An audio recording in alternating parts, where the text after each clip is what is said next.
আসসালামু আলাইকুম। ওয়ালাইকুম রহমতুল্লাহ বরকাত। হ্যাঁ দাদা, আজকের এই ভিডিওটা কোন কারণে এবার কি বিষয় নিয়ে হচ্ছে, প্লিজ আমাদের দর্শকবৃন্দকে বলে দিন। এই ভিডিওটা হচ্ছে ওনার জন্ম পরিচয়,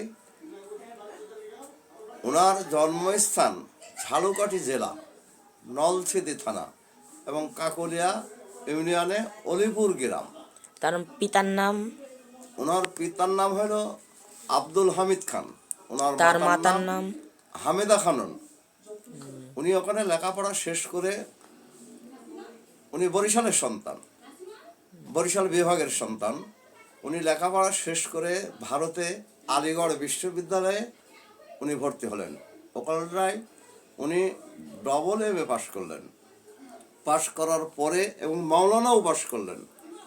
তারপরে উনি পাক ভারত মহাদেশ, সে সময় তিনি দিল্লির জামি মসজিদে ইমামতি করলেন দীর্ঘ 12 বছর। করার পরে উনি, ওনার মনের বাসনা হলো যে আমি এখানে ইমামতি করিতে খাজা মঈনুদ্দিন চিশতিয়ার রওজা আমি জিয়ারতের উদ্দেশ্যে উনি রওনা হলেন। সেখানে যাওয়ার পরে খাজা মঈনুদ্দিন চিশতিয়ার একটা বকুল গাছ আছে তার মেন গেটের সম্মুখে। সেই জায়গাটায় উনি নজরে দেখছেন যে বহুত লোকজন, তার মাঝে একজন উচ্চ পর্যায়ের মানুষ বসে আছে। সেই মানুষটি ওনাকে ডাকলেন, ডাকি বলল যে বাবা, তোমার তো শহীদি দরজা দেখা যায়, তোমার আমি দেখতে পাচ্ছি, তাই তুমি এই দেশ থেকে তুমি তোমার নিজ দেশে চলে যেতে হবে। তাই তিনি ওনার গুরুর কথায় বাক্য, তখন উনি গুরু ধরেন নাই, ওনার বাক্যতে মনের ভিতরে ওনার কোনো বাসনা হলো যে এই কি কথা আমাকে বললো খাজার দরবারে। তিনি উন্মাদ হয়ে গেলেন। তারপরে ওনার কাছে উনি বয়াত গ্রহণ করলেন। করার পরে উনি আবার পশ্চিম বাংলায় আসলেন, কেননা আলিগড় বিশ্ববিদ্যালয়ের ছাত্র ছিলেন। পশ্চিম বাংলায় বহুত লোকের সঙ্গে তার ভালোবাসা ছিল। ওখানে কিছুদিন থাকলেন। তক্তিপুর বলে একটা জায়গা, সেখানটায় দীর্ঘ সময় উনি যখন থাকেন, থাকার পরে তারপরে এই বাংলাদেশের উদ্দেশ্যে, তিনি তখন বাংলাদেশ হয় নাই, বাংলাদেশের উদ্দেশ্যে আসলেন। বাংলাদেশের বিভিন্ন স্থানে উনি পরিদর্শন করলেন। পরিদর্শন করার পর উনি এদিক ঘোরাফেরা করার পরে কিন্তু ওনার গুরু একটা বাক্য দিয়েছিল যে বাবা, তুমি যেই জেলায় তুমি থাকবে বা যে জেলায় তুমি শহীদ হবে, সেই জেলায় রাজধানী বলে স্বীকৃতি হবে। তাই উনি বিভিন্ন স্থান পরিদর্শন করে কুষ্টিয়া জেলা, ভেড়ামারা থানা, গোলাপনগর পদ্মা নদীর পাড়ে উনি অবস্থান করলেন এবং সেখান থেকে বিভিন্ন স্থানে উনি চলাফেরা করতেন। তারপরে 12 এপ্রিল উনি শহীদ হলেন, কিন্তু 26শে মার্চ যুদ্ধ শুরু হলো। যুদ্ধ শুরু হওয়ার পরে বিভিন্ন জায়গার থেকে এবং ভারতবর্ষের থেকেও তার কিছু ভক্তবৃন্দ আশকান আসলেন। ভারতের ভক্তবৃন্দ আশকান, তারা বললেন যে বাবা, যুদ্ধ লেগে যাচ্ছে, লেগে গেছে, আমাদের দেশে চলেন। উনি ভক্তদের এক বাক্য বললেন, বাবা, তোমাদের কাছে তো আমি প্রকাশ করেছি এবং আমার গুরু তোমাদের কাছে প্রকাশ করেছে, আমি যাব না, তোমরা দেশে চলে যাই। অনেক ভারতীয় লোক তারা দেশে চলে গেল। 4 জন ব্যক্তি তারা কিন্তু দেশে গেলেন না। বলল, আপনারও যে গতি আমারও সেই গতি। তাই 26শে মার্চ যুদ্ধ শুরু হলো। যুদ্ধ শুরু হওয়ার পরে 12 এপ্রিল পাক হানাদার বাহিনীর হাতে নির্মমভাবে 7 জন শহীদ হলেন, তার 6 জন ভক্ত সহ। একজন ওয়াহাব নামে একজন ভক্ত ছিল, ওনার বাচ্চা ছেলে মানুষ। ওনার বাবা মাকে এই যুদ্ধ লাগার 3-4 মাস আগে মারি ফেলা দিয়েছিল বিহারিরা। ঢাকা মিরপুরে ওনার মুসলিম বাজারের মধ্যে বাড়ি ছিল, হিন্দু ওখানে বিহারি সম্প্রদায়ের মাঝে। ওই ছেলেটা লেখাপড়া, উনি ছেলেটা 6-এর ছাত্র ছিলেন। উনি স্কুলে গিয়েছিলেন, আইসি দেখছে যে বাপ মা দুইজনাকে মারি ফেলাইছে। তো ওই অবস্থায়, ওই যে বই হাতে ছিল, ওই অবস্থায় এখন কিভাবে কি রূপে আইসি কতদিন পরে, কয়েকদিন পরে সে কোন ঝড় জঙ্গল, যখন ছেলে মানুষটা থাকতো ওখানে পদ্মা নদীর কাছে অগাধ জঙ্গল, মানে হার্ডিং ব্রিজের পাশে অরণ জঙ্গল, ওখানটায় মানুষ চলাফেরা খুব কম করতো, জঙ্গল, সে জায়গায় মানুষ আসতেন না। তো সেই ছেলেটা কিভাবে ওই জায়গায় এসে উঠলেন, আসার পরে ওনার হয়তো খাওয়া দাওয়া নাই, না খাওয়া অবস্থায় উনি আসার আগ দিয়ে তার ভক্তবিন্দুকে উনি বললেন যে একজন মেহমান আসছে, অনাহারে আছে, বাবা তোমরা রেডি হও, খুব দুর্যোগ। ওনার হঠাৎ করে দেখছে তারা ভক্তবিন্দু যে একজন একটা বাচ্চা ছেলে তার বই খাতা হাতে এসে উপস্থিত।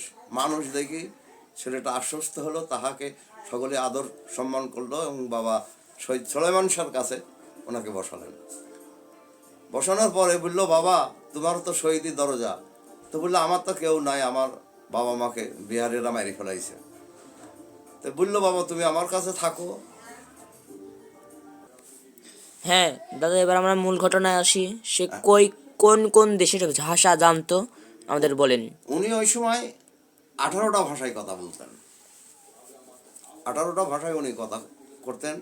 তো ওহাব নামে ছেলেটা যখন সম্মুখে আসে তখন ওনাকে একটু খাওয়ার সম্মুখে দিয়ে একটু সুস্থ করে।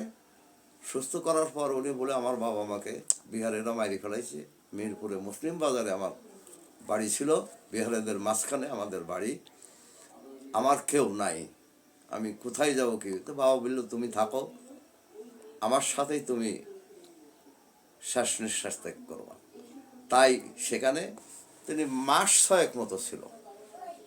থাকার পরে 26শে মার্চ যুদ্ধ শুরু হলো এবং 12ই এপ্রিল পাক হানাদার বাহিনীর সাথে ওই ছেলেসহ আরও 5 জন ভক্ত, ভারতীয় 4 জন, এরা নির্মমভাবে হত্যা হলেন।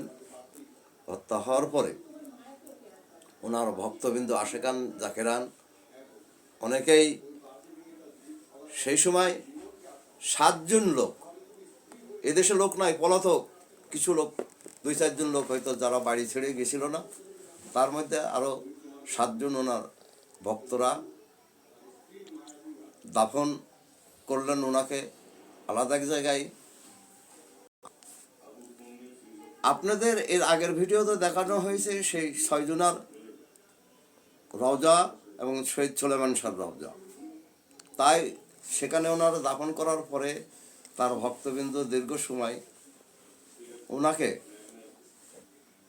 নামে 21 বিঘি কোটি সম্পত্তি কিনে দিয়েছে, ওনার নামে ওয়াকফ করা আছে।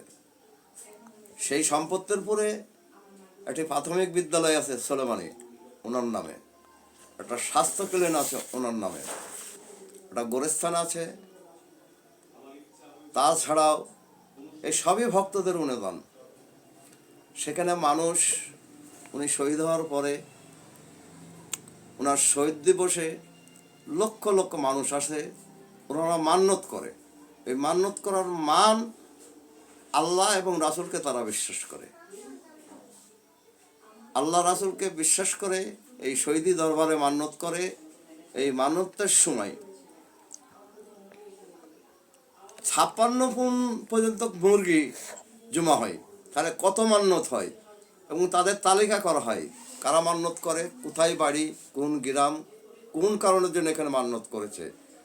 100-150 খাসি জমা হয় ওখানটায়, তাদেরও পরিচয় নেওয়া হয়, ঠিকানা নেওয়া হয়, কোন কারণের জন্য আপনারা মান্যত করেছেন।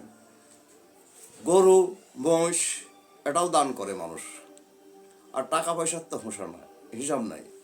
কিন্তু এই সুলেমান শাহর সাথে আমরা ছোটকালে দেখেছি আব্দুল হামিদ মাওলানা ভাসানী, তিনি গোলাপনগরে আসতেন। সুলেমান শাহ কিন্তু গোলাপনগরে ফয়েজের দোকানে সময় বসতেন এবং ওখানের মানুষজন তাকে শ্রদ্ধা সম্মান করত। হামেদ নামে একজন, তার দোকানেও বসতেন। গোলাপনগর ঐতিহ্যবাহী বাজার। কিন্তু আমরা দেখছি যে মাওলানা ভাসানী ওনার সঙ্গে সাক্ষাৎ করছে, ওনার সঙ্গে দীর্ঘ সময় কাটাতেন এবং স্থানীয় লোকজনকে বলতেন যে একজন উচ্চ শিক্ষিত এবং যারা রাষ্ট্র এখানে পরিচালনা করেন। মাওলানা ভাসানী এই মোকারমপুর ইউনিয়ন বাসীকে যখন মোকারমপুর ইউনিয়ন ছিল না, তখন চর গোলাপনগর এই 22 চর ইউনিয়ন ছিল। সেই সময় উনি এই দেশের মানুষকে বলতেন, একজন উচ্চশিক্ষিত মানুষ, একজন যারা পাক ভারত মহাদেশ যারা রাষ্ট্র পরিচালনা করতেন তারা ওনাকে চিনতেন। কেননা আমার জানা মতে সাতবাড়িয়ায় মানিক খুনকার নামে একজন চেয়ারম্যান, উনিও এখানে ওনার বাড়িতে পাকিস্তানের আইয়ুব সরকার ওনার বাড়িতে আসেন। উনি সে সময় সাতবাড়িয়া বাবলাতলাতে একটা শ্মশানঘাট, অরণ্য জঙ্গল সেখানে থাকতেন। কেননা পাকিস্তান আমলে সাতবাড়িয়ার কিছু ভক্তবিন্দু ছিল, তারা ওনার নামে জমি কিনে দিয়েছিল, সেই জায়গায় জঙ্গলের পাশে জঙ্গলের মধ্যে থাকতেন। কিন্তু সেখানে মানিক খুনকার উনি একটা বান্ধ এই দেশে, এখন পূর্ব পাকিস্তান আর পাকিস্তান, এই পশ্চিম পাকিস্তান, এটি ছিল পূর্ব পাকিস্তান। সেই সময় মানিক খুনকার চেয়ারম্যান ছিলেন, একটা বাঁধ বাঁধাতে তার বিশাল একটা নাম হয়ে গেল। সেখানে আইয়ুব সরকার রাষ্ট্র পরিচালনা করতেন। তিনি চিন্তা করলেন যে পূর্ব পাকিস্তানের একজন চেয়ারম্যান এত বড় কাজ করেছে, ওনার বাড়িতে যাব। তাই উনি আসলেন। আসার পরে মানিক খুনকার চেয়ারম্যানের বাড়িতে তাহাকে বাড়ি দেখলেন, তাকে কিছু অনুদান দিতে গেছিলেন, উনি গ্রহণ করেন নাই মানিক খুনকার। তখন হারেজ মুন্সি নামে একজন চেয়ারম্যান ছিলেন, তিনিও ওই দিনকে ওখানে যান।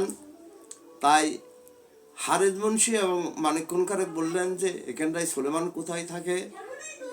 তাই ওনারা বললেন যে ওই সাতবাড়িয়া বাবলাতলায় শ্মশানে অরণ্য জঙ্গল, ওই জঙ্গলের ভিতরে থাকে। আইয়ুব সরকার সেখানেও গেলেন। উনি 18টা ভাষায় কথা করতেন এবং এটা নগদ বিশ্বাস রাখতে হবে। আল্লাহ এবং রাসূলকে যারা বিশ্বাস করে তারা, এবং তরিকার যারা ভাই বোন আছে তারা বিশ্বাস করেন। কিন্তু কিছু মানুষ যারা দেশ এবং জাতির বিরোধিতা করে এবং রাষ্ট্রের বিরোধিতা করে তারা মানে না। কেননা আমার দেশে 71 স্বাধীনের সময় আমাদের চোখে দেখা কিছু বিহারি, কিছু আলবদর রাজাকার, যাদের নাম বলা হয় জামাত ইসলামী, মা বোনকে বাইন্ধের ইজ্জত মারেছে, আমাদের চোখে দেখা। তাই আমি সবার প্রতি অনুরোধ, দেশ অনেক শহীদ হয়েছে, 30 লক্ষ শহীদ, 2 লক্ষ মা বোনের ইজ্জতের বিনিময়ে দেশ স্বাধীন। আপনারা সতর্ক থাকবেন, কারণ যেন এই দেশ এবং রাষ্ট্র বিরোধী, জাতির বিরোধী যারা, তাদের কথায় কান দেবেন না, তাদের কথা শুনবেন না। তাদের কথা শুনলে আমাকে যদি বাইন্ধি থুই আমার সম্মুখে আমার মা বোনের এই পাক হানাদার বাহিনীর সঙ্গে করে ইজ্জত মারে, তাদেরকে আমরা ঘৃণা করি। আমাদের জীবন দিয়ে হলে আমাদের রক্ষা করতে হবে। তো যারা স্বাধীনতার পরে জন্ম, আমি এখন বর্তমান তরিকাপন্থী লোক, তাই আমার জাতির কাছে বিশেষ আবেদন, আপনারা সতর্ক থাকবেন। আমি কাউকেও বলবো না যে অমুক জায়গায় ভোট দেন, কারণ দেশ, জাতি এবং রাষ্ট্রের যারা বিরোধিতা, তাদের কথা আপনার দেশ স্বাধীনের পরে যাদের জন্ম তারা শুনবেন না। কারণ আপনার বোন মাকে যেতে পায়নি, যারা ইজ্জত পাতে পারে এবং জাতির বিরোধিতা করতে পারে, তাদের কথা শুনবেন না। তারপরে আমার একটা কথা, বরিশাল বিভাগের সাংবাদিক ভাইদের প্রতি আমার আকুল আবেদন, আপনারা যারা আছেন, আপনাদের জেলার সন্তান, আপনাদের বিভাগের সন্তান, আপনাদের থানার সন্তান, আপনাদের আসসালামু আলাইকুম, আপনারা বরিশাল জেলার সাংবাদিক ভাইদের প্রতি আমার অনুরোধ, বরিশাল বিভাগের সাংবাদিক ভাইদের কাছে আমার অনুরোধ, ঝালকাঠি সাংবাদিক ভাইদের কাছে আমার অনুরোধ, আপনারা আপনাদের জেলার সন্তান, যেখানে লক্ষ লক্ষ মানুষ জিয়ারতের উদ্দেশ্যে আসে, সেই জায়গাটা আপনারা আসেন, আপনারা জাতিকে দেখান, সারা বিশ্বের মানুষকে দেখান। উনি 18টা ভাষায় কথা বলতেন, উনি এত শিক্ষিত। আর যখন পাক ভারত মহাদেশ, সেই সময় যারা রাষ্ট্র পরিচালনা করতেন তারা চিনতেন, তার নাম জানতেন। কেননা আব্দুল হামিদ মাওলানা ভাসানী যখন